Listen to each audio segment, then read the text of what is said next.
1997 අගෝස්තු 30 වෙනිදා රාත්‍රිය ඩයනා කුමරී සහ දෝදි අල්ෆායද් රිට්ස් හොටෙල් එකේ රාත්‍රියේ ආහාරය අවසන් කරලා තිබුණා. ඒත් ඔවුන් හෝටලයෙන් පිට වෙන සූදානම් වෙද්දී පිටත ලෝකය ඔවුන් එනකම් බලාගෙන හිටියා. පැපරාසි, කැමරා, මෝටර්සයිකල් ඔවුන්ගේ එකම අරමුණ ඩයනාගේ තවත් ඡායාරූපයක්.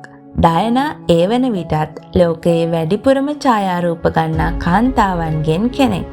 ඒ රාත්‍රියේත් ඇයට ඒ කැමරාවලින් ගැලවෙන්න බැරි වුණා. ඩයනා සහ දෝදි හෝටලයෙන් පිට වුණා. ඔවුන් ගමන් කළේ කළු පැහැති Mercedes S280 රථයක. රියදුරු Henry Paul.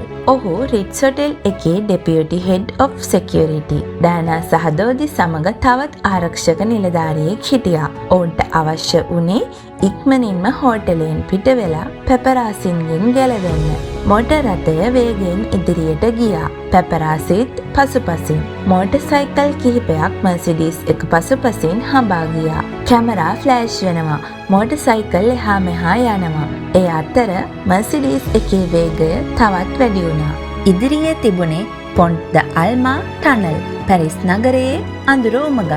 Motor රථය උමගට ඇතුළු වුණා. ඊළඟට තත්පර කිහිපයකින් මර්සිඩීස් එක පාලනයෙන් ගිලිහුණා. එය උමග තුල වේගයෙන් ගමන් කරමින් බිත්තියක ගැටුණා. බිහිසුණු අනතුරක්. මෝටර් රථය බරපතල ලෙස විනාශ වුණා. ඒ මොහොතේ ලෝකයේ වඩාත්ම ප්‍රසිද්ධ කාන්තාවක් මරණයත් ජීවිතයත් අතර සටන් කරමින් සිටියා. අනතුරෙන් පසුව දෝදි අල්ෆායද් මිය ගියා. රියදුරු හෙන්රි පෝල්ද මිය ගියා. ආරක්ෂක නිලධාරියා බරපතල තුවාල ලැබුවා. ඒත් ඩයනා ඇය තවමත් ජීවතුන් අතර. මේක තමයි කතාවේ වඩාත්ම වැදගත් කොටස. ඇය මිය ගියේ අනතුර සිදු වූ මොහොතේම නෙමෙයි. ඇය තවමත් හුස්ම ගනිමින් සිටියා. ඇයට ජීවිතේ බේරගන්න අවස්ථාවක් තිබුණා. හදිසි සේවා කණ්ඩායම් පැමිණියා. ගිලන් රථ, ගිනි නිවන කණ්ඩායම්, පොලිසිය, මාධ්‍ය සියල්ලෝම එකම ස්ථානයකට එකතු වුණා. ඒත් උමග ඇතුලේ තිබුණේ අවුල් ජාලයක්. විනාශ වූ මර්සිඩීස් එක, තුවාලකරුවන්, කැමරා අරගෙන සිටි පැපරාසි, පොලිසිය ඔවුන් පාලනය කරන්න උත්සාහ කළා. වෛද්‍යවරු ඩයනා වෙත ළඟා වුණා. ඇය බරපතල තුවාල ලබා සිටියා. ඇගේ ශරීරය ඇතුළත විශාල රුධිර වහනයක් සිදුවෙමින් තිබුණා. වෛද්‍යවරු ඇයව ස්ථාවර කරන්න උත්සාහ කළා. ඇයව මෝටර් රථයෙන් ඉවත් කළා. ගිලන් රථයකට දැම්මා. ඒත් එතනින් පසු ආරම්භ වුණේ ජීවිතයත් මරණයත් අතර තරඟයක්. ඩයනා රෝහල වෙත ගෙන යමින් සිටියා. පැරිස් නගරයේ වීදි හරහා ගිලන් රථය ඉදිරියට ගියා. වෛද්‍යවරු ඇයව බේරගන්න උත්සාහ කළා. ඒත් ඇගේ තත්ත්වය ඉතාමත් බරපතලයි. ඇයට අභ්‍යන්තර තුවාල තිබුණා. රුධිරය ගලා යමින් තිබුණා. හදවතට ආසන්න ප්‍රදේශයේ බරපතල තුවාල. සෑම මිනිත්තුවක්ම වැදගත්. අවසානයේ ඇය රෝහලට ළඟා වුණා. පිටියේ සල්පෙට්‍රියේ හොස්පිටල්. වෛද්‍යවරු ඇයව වහාම ශල්‍ය කර්මයට ගත්තා. ඔවුන්ට කරන්න තිබුණේ එක දෙයක්. ඩයනාගේ ජීවිතය බේරා ගැනීම. ශල්‍ය කර්මය ආරම්භ වුණා. වෛද්‍යවරු ඇගේ අභ්‍යන්තර රුධිර වහනය නතර කරන්න උත්සාහ කළා. ඇගේ හදවතට ආසන්න ප්‍රධාන රුධිර නාලයක බරපතල තුවාලයක් තිබුණා. වෛද්‍යවරු පැය ගණනක් සටන් කළා. ඒත් ඔවුන්ට ඇයව බේරගන්න බැරි වුණා. 1997 අගෝස්තු 31 වෙනිදා අලුයම වයස අවුරුදු 36ක් වූ ඩයනා කුමරිය මිය ගියා. පුවත ලෝකය පුරා පැතිරුණා. පළමුව මිනිස්සුන්ට විශ්වාස කරන්න බැරි වුණා. ඊයේ පමණක් ලෝකය ඇගේ ඡායාරූප බැලුවා.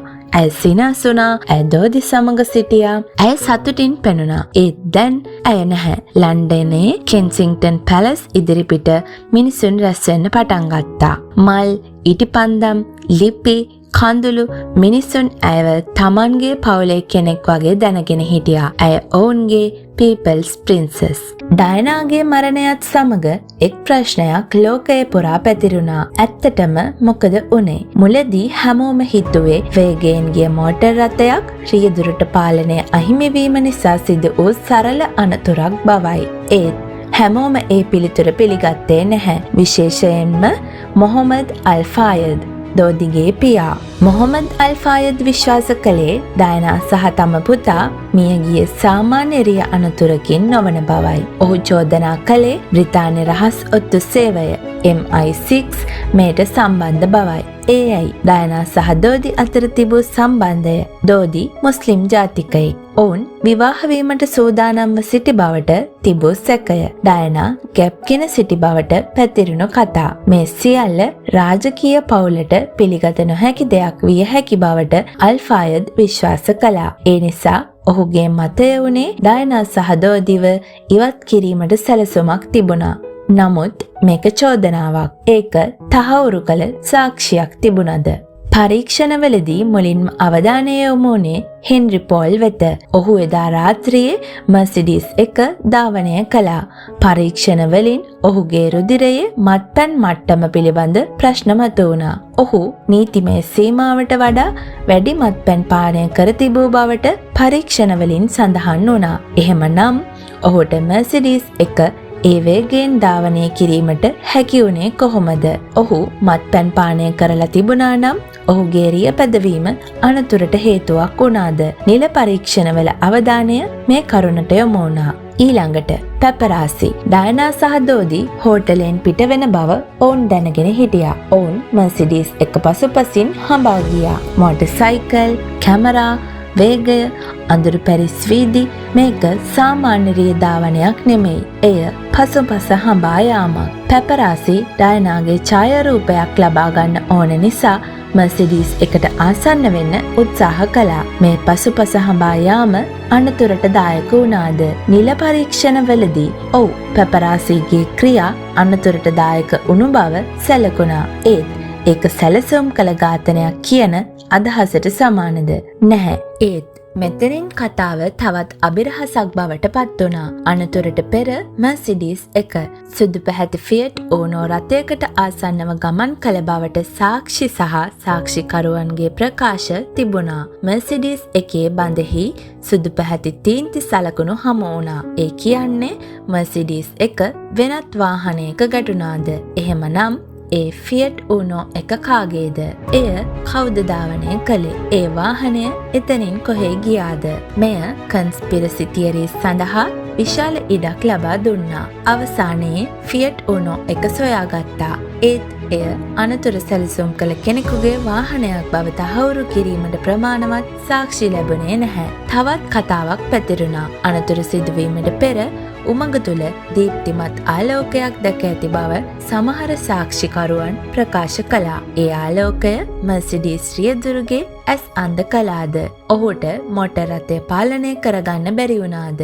නැත්නම් ඒක සාමාන්‍ය වාහන ආලෝකයක් විතරද?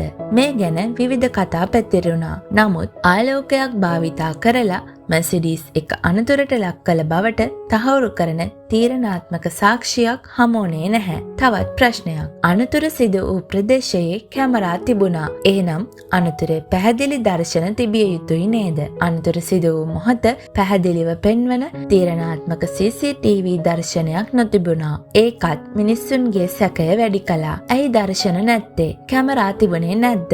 කවුරු හරි ඒවා ඉවත් කළාද? මේ ප්‍රශ්න පසුව කන්ස්පිරසි තියරිස් වල කොටසක් වුණා. නමුත් CCTV දර්ශන නොතිබීම පමණක් ඝාතනයක් සිදු වූ බවට සාක්ෂියක් නෙමෙයි. මේක තමයි වඩාත්ම ප්‍රසිද්ධ කන්ස්පිරසි තියරි එක. ඩයනා ගැප්ගෙන සිටියා. දෝදිගේ දරුවෙක්. ඒ වගේම ඔවුන් විවාහ වීමට සූදානම් වෙමින් සිටියා. එහෙම වුණොත් රාජකීය පවුලට විශාල අපකීර්තියක්. ඒ නිසා ඇයව මරා දැමීමට සැලසුමක් තිබුණාද? මේ ප්‍රශ්නය වසර ගණනාවක් පුරා පැතිරුණා. නමුත් නිල පරීක්ෂණවලින් ඩයනා ගැප්ගෙන සිටි බව තහවුරු වුණේ නැහැ. ඒත් මොහොමඩ් අල් ෆායද්ගේ චෝදනා මෙතනින් අතර වුණේ නැහැ. ඔහු විශ්වාස කළේ MI6 විසින් ඩයනාගේ මරණය සැලසුම් කළ බවයි. ඔහු කියා සිටියේ රියන්නතුරක් වගේ පෙනෙන ආකාරයෙන් ඇයව මරා දැමීමේ සැලසුමක් තිබූ බවයි. මේ චෝදනාවට සහාය දක්වන ලෙස හිටපු MI6 නිලධාරියෙකු වූ රිචඩ් ටොමිල්සන්ගේ ප්‍රකාශයක්ද අවධානයට ලක් වුණා. ඔහු කියා සිටියේ ඔහු දැන සිටි ලේඛනයක රියානතුරක් ලෙස පෙනෙන ආකාරයෙන් පුද්ගලයෙකු ඝාතනය කිරීමේ සැලසුමකට සමාන අදහසක් තිබූ බවයි. එය ඩයනා වෙනුවෙන් සකස් කළ සැලසුමක්ද නැත්නම් වෙනත් සිද්ධියක් ගැන ලේඛනයක්ද? මෙය පැහැදිලිව තහවුරුනේ නැහැ. MI6 මේ චෝදනා ප්‍රතික්ෂේප කළා. ඩයනාගේ මරණය වටා ඇති සැකයක් නිසා බ්‍රිතාන්‍ය විශාල පරීක්ෂණයක් ආරම්භ කළා. එය හැඳින්වුවේ ඔපරේෂන් පැජට්. වසර ගණනාවක් පුරා සාක්ෂි එකතු කළා. සාක්ෂිකරුවන්ගෙන් ප්‍රශ්න කළා. ලේඛන පරීක්ෂා කළා. වාහන පරීක්ෂා කළා. රියදුරුගේ තත්ත්වය සොයා බැලුවා. පැපරාසීගේ ක්‍රියා පරීක්ෂා කළා. ෆියට් ඕනෝ පිළිබඳව සොයා බැලුවා. MI6 චෝදනා පරීක්ෂා කළා. ඩයනා ගැබ් ගෙන සිටියාද කියන ප්‍රශ්නයත් පරීක්ෂා කළා. එහෙනම් වසර ගණනාවක පරීක්ෂණයෙන් පසුව මොකක්ද හමු වුණේ? ඩයනාගේ මරණය සැලසුම් කළ ඝාතනයක් බවට ප්‍රමාණවත් සාක්ෂි හමු නොවූ බවට නිගමනය කළා. MI6 විසින් ඩයනා මරා දැමීමට සැලසුමක් තිබුණා කියන චෝදනාව තහවුරු වුණේ නැහැ. ඇය ගැබ් ගෙන සිටි බවටත් සාක්ෂි නොතිබුණා. ෆියට් ඕනෝ එක සම්බන්ධ සැකයත් ඝාතනයක් බවට තහවුරු වුණේ නැහැ. ඒ වෙනුවට අනතුරට ප්‍රධාන වශයෙන් බලපෑ කරුණු ලෙස සැලකුණේ අධික වේගය,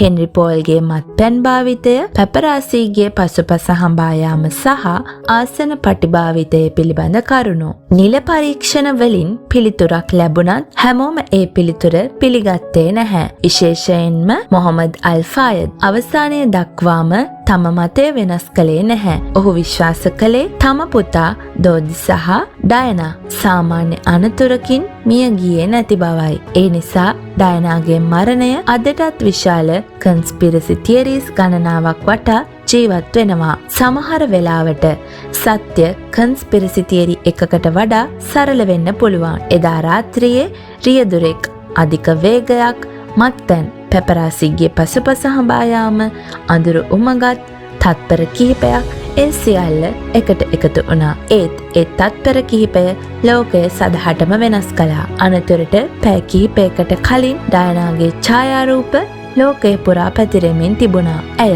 සතුටින් පෙනුණා. ඇය දෝදි සමග සිටියා. ඇය ජීවිතයේ අලුත් පරිච්ඡේදයක් ආරම්භ කරලා තිබුණා. ඇයට තවමත් ඉදිරියට අවුරුදු ගණනාවක් තිබුණා. පුතුන් දෙදෙනෙක්, පුණ්‍ය කටයුතු, අලුත් ජීවිතයක්. ඒත් ඇය නොදැන සිටි දෙයක් තිබුණා. ඇගේ ජීවිතයේ අවසාන රාත්‍රිය එය බව. ඩයනාගේ අවමංගල්‍ය ලෝකය නැවතත් ඇය වෙනුවෙන් එක්වුණා. මිලියන ගණනක් මිනිසුන් රූපවාහිනිය ඉදිරියේ වීදි පිරුණා, මල් පිරුණා, ඉටිපන්දම් දැල්ලුණා. ඇගේ පුතුන් දෙදෙනා විලියම් සහ හැරි තම මවගේ මිනි පෙට්ටිය පිටුපසින් ඇවිද ගියා. ඒ දර්ශනය ලෝකයේ හදවත් බිඳ දැමුවා. ඔවුන්ට ඩයනා කුමාරිකාවක් නෙමෙයි. ඇය අම්මා. ඩයනා මිය ගියාද? ඔව්. ඒත් ඇගේ බලපෑම නැහැ. ඩයනා තම ජීවිතයේ අවසාන වසර කිහිපය තුළ රාජකීය සම්ප්‍රදායන්ට වඩා මනුෂ්‍යත්වයේ වැදගත් බව පෙන්වා දුන්නා. ඒඩ්ස් රෝගීන්ට අත තැබුවා. බිම්බෝම්බ වලට එරෙහිව කතා කළා. අසරණ මිනිසුන් සමග සිටියා. තමන්ගේම වේදනාව සංගවාගෙන අනිත් අයගේ වේදනාව වෙනුවෙන් කතා කළා. ඒ නිසා ඇය ජනතාවගේ හදවත්වල ජීවත් වුණා. එදා රාත්‍රියේ පොන්ට් ඩි ආල්මා උමග තුළ ඇත්තටම සිදු වුණේ මොකක්ද? එය අවසනාවන්ත රියානතුරක්ද නැත්නම් තවමත් අපි නොදන්නා සැඟවුණු කතාවක් තිබුණාද? සමහර අභිරහස් සාක්ෂි නොමැති නිසා අවසන් වෙනවා. ඒත් සමහර අභිරහස් සාක්ෂි තිබුණත් මිනිසුන්ගේ හදවත්වලින් කිසිදා ඉවත් වන්නේ නැහැ. 1997 අගෝස්තු 31 ඩයනා කුමරියගේ ජීවිතය අවසන් වුණා. ඒත් සමහර මිනිසුන් මිය යන්නේ ජීවිතයෙන් විතරයි, මතකයෙන් නෙමෙයි. ඩයනා ඒ අතරින් එක්කෙනෙක්. ඇය අදත් The People's Princess.